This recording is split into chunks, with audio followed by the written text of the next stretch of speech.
Hey patrons, it's Johannes from Noisepod. Do you remember that I released, a couple of years back, I released a plugin that was kind of half done, that was called Pinky. It got pretty popular, especially amongst the mastering engineers. It was a plugin that had a pink noise oscillator in it, and you didn't hear that. It was just constantly oscillating pink noise.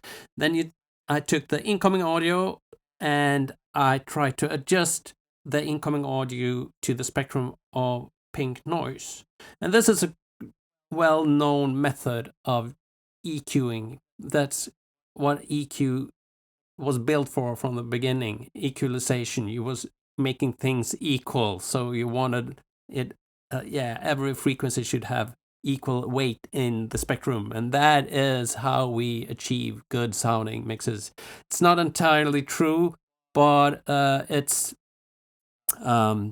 it's a known method of balancing up something. And there's a lot of methods where you play pink noise at a low level when you do a mix, and you set the levels so that you just hear things, and that will gives you some kind of balanced spectrum as well. So yeah, it's a well-known method. That was why I was experimenting with it, and I think it's interesting because often things sounds better when you use this method. The problem with other plugins that did the same thing, at least at the time when I created the first version of Pinky, was that they did too much. So I created a version that did very little. For first, I just had 6 bands. So it wasn't like 128 bands. I just had 6 bands. They were pretty broad. They only moved about 0.2 decibels per band. Together, 6 bands that all are moving constantly like this, even if it's just 0.2 decibels, that creates a lot of movement. So an effect of this was that the material was measured as more dynamic.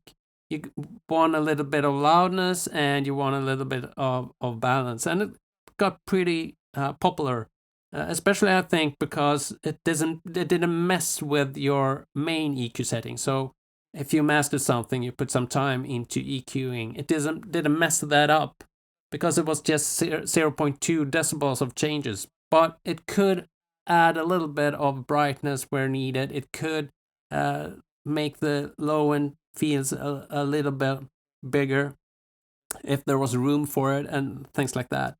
I still use it actually, or not anymore. Now I'm using Pinky 2. Let's go to this screen. This is Pinky 2. So this is an evolved version of Pinky. And as you see, this is something new for me, so I'm trying a thing out here. This is a version that is me trying to show my gratitude to those of you who give me money year after year to sit here in my studio and develop things and experiment with audio. I'm really glad you do that because it's the best time in the week is when I can sit and try new stupid ideas. It's amazing. So thank you for that. And what you do here is that you put your email address, no matter if you're a paying patron, then it will register so that you have the full version. If you just put something else here, like I'm gonna put dummyemail.com, then it will be the demo version. So you just put whatever email you have. If you're paying on Patreon, if you're a subscriber, then you will have the full version. Otherwise, it will be the demo. And the demo, it will play a soft noise about once or twice a minute. And to get rid of that, you just click the demo sign like this. So I'm gonna do that. There we go. Now it's the full version until you restart the project or try to render. Then the demo sign gets back and it will play that low level noise again. But you can try it out as a fully functional plugin like this. All right, so what's the difference between this and the first version of Pinky? Well, pink noise is 3 decibel per octave tilt, pretty much, compared to white noise, which is completely straight over all frequencies. And in Pinky 2, you can set it to pink noise, which is 3 decibels per octave, or down to brown noise, which is 6 decibels per octave. So that is a darker tone. Normally, pop music is about minus 4.5 decibels. So this is the first thing that I changed in Pinky 2. So you can decide which kind of tilt you want. And this makes it, because one thing that a lot of people said was that first version of Pinky was a bit bright. So this is a way to deal with that. But you also have protect high and protect low. And both of those are in case you get a little bit too much high end, but you like the rest of the sound, then you can raise the high, and that will make the effect less obvious in the higher register, and the same thing with the low. If you get a little bit too much low end, then you can increase the low protect and until it sounds okay. We're gonna have them served today.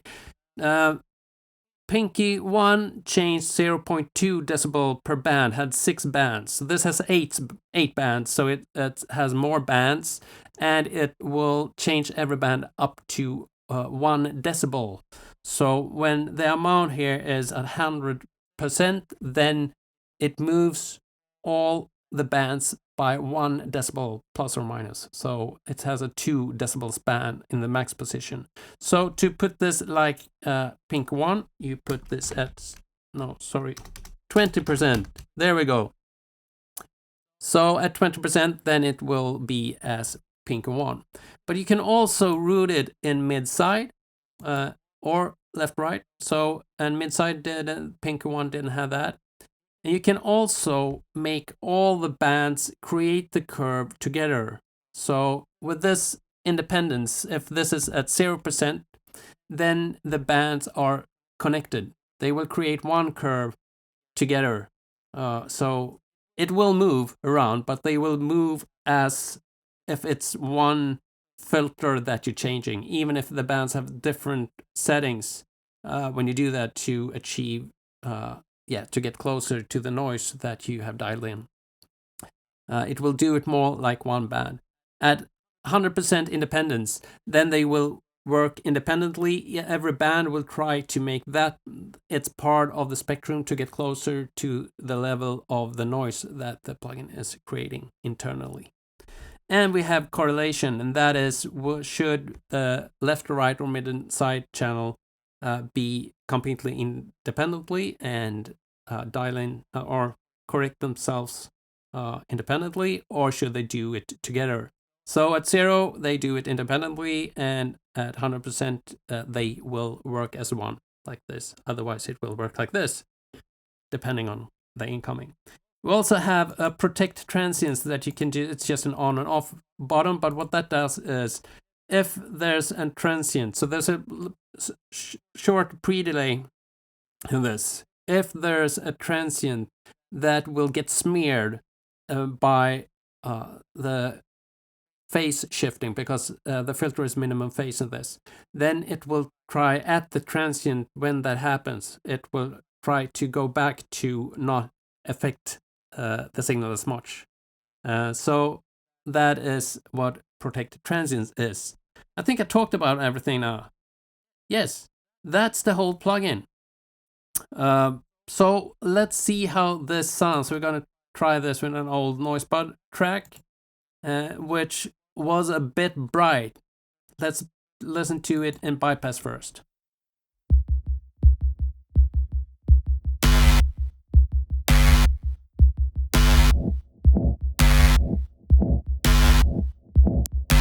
As long as you keep on keep on keep on keep on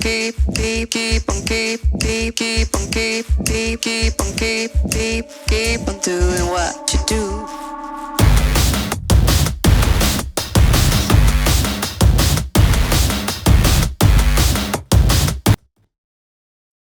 let's play about from here, and I'm gonna activate Pinky in Delta first. Now we're not doing anything, so it's silent, but we're going to start to raise the amount knob and see if you can hear when it starts to work.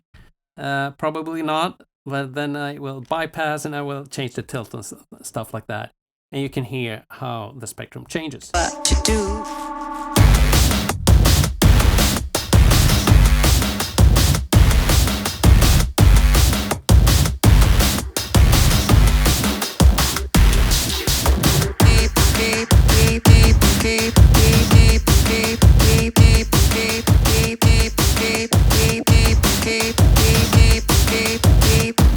Doing what you do.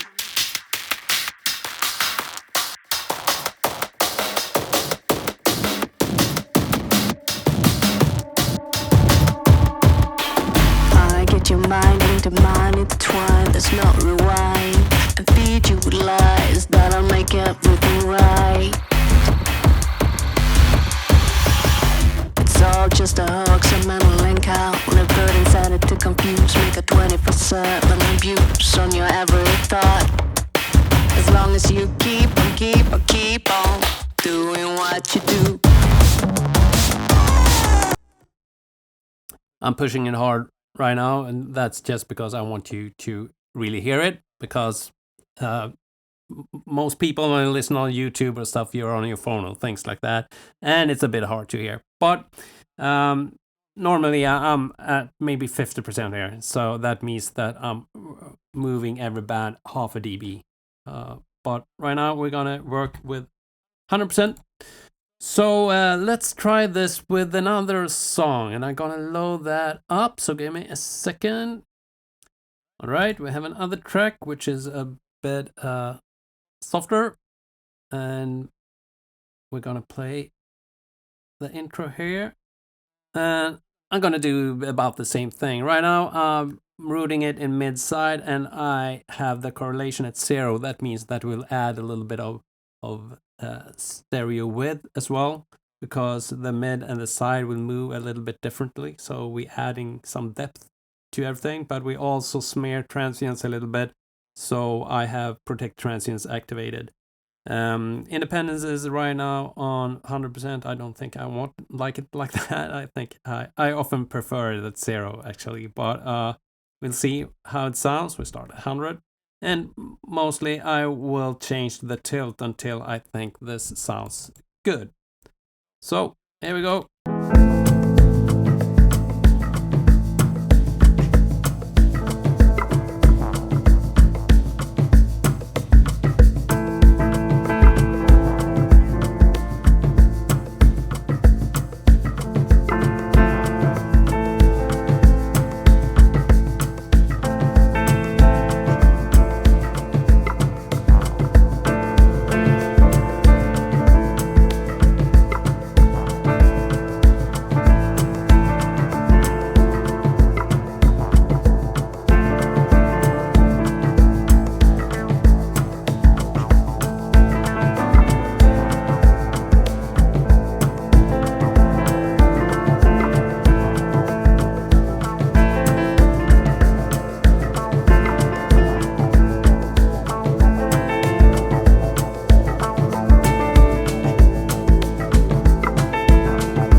You can hear that it beefs up the low end a little bit in this track. I think that's needed. It sounds just a tiny bit, and I like that. Sounds good. And I also set it so that I have some correlation as 43%. So there's some difference in the movement of the bands in the side and in the center, in the mid. Independence went down to 14% here, and I also tilted it a bit up. So I have minus 3.9 decibels tilt per octave. So it's darker than pink noise, but a little bit brighter than usual. But then I used the high protect to dampen the high end that created a little bit.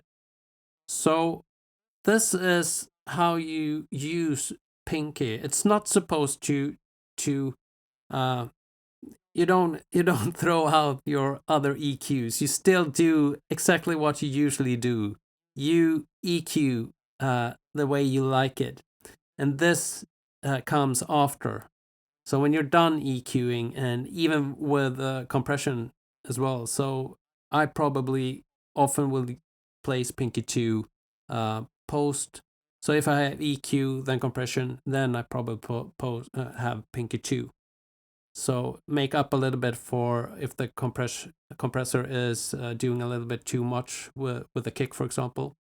Then Pinky 2 will bring that back a little bit, but very controlled. So with these settings, I'm moving every band half a dB. So in a real mastering situation, I'll probably dial this back a little bit. Actually, let's do that to see where I feel, where I'm happy.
Right now, I feel like I want a compressor post Pinky 2 as well. So maybe you need that as well. Or maybe you should put this before the compressor in some cases. So anyway, this is Pinky 2. And it's only available for paying patrons. Everyone else can try it as a demo. But it's just the paying patrons that get to use this fully. So it's my way of showing gratitude. And we'll see if I in the future will remove that so others can buy it or use it too. But right now it's just for paying patrons. I hope you like Pinky 2 because I like it. I spent a lot of time with this since I released Pinky 1, and it took a long time before I could create things that worked the way I liked it to, because Pink 1 had some issues. The reason for why I limited to 0.2 decibels was one of those issues, because as soon as I started to let it move more, it sounded like beep, and Pinky 2 doesn't. It can sound really good at 100%. It works really well. I actually did a blind test with about 20 or 25 already mastered songs, some mastered by me, some mastered by others, different genres, completely different genres. And I did a blind test from the original master, and then one where I put Pinky and just a limiter and dialed it in really quick and rendered it out. And then I did a blind test. And of all those, I think it was 23 tracks or something like that, I picked Pinky as the one that sounds the best every time in a completely blind ABX test. So it's really audible. You can hear the difference. It's amazing what it does to audio. I prefer Pinky 2 versions every time. You can use it in mixing as well. You can use it on buses. You can use it on individual instruments. It's made for mastering, but that it's pretty basic inside. How it's just has a pink noise or a noise, and then try to adjust the signal towards that noise. So it's not too complicated. So you can use it for pretty much anything. You can use it to even out a vocal or a guitar or whatever. So try it, have fun with it, and I see you with the next plugin, and have a good evening. Bye bye.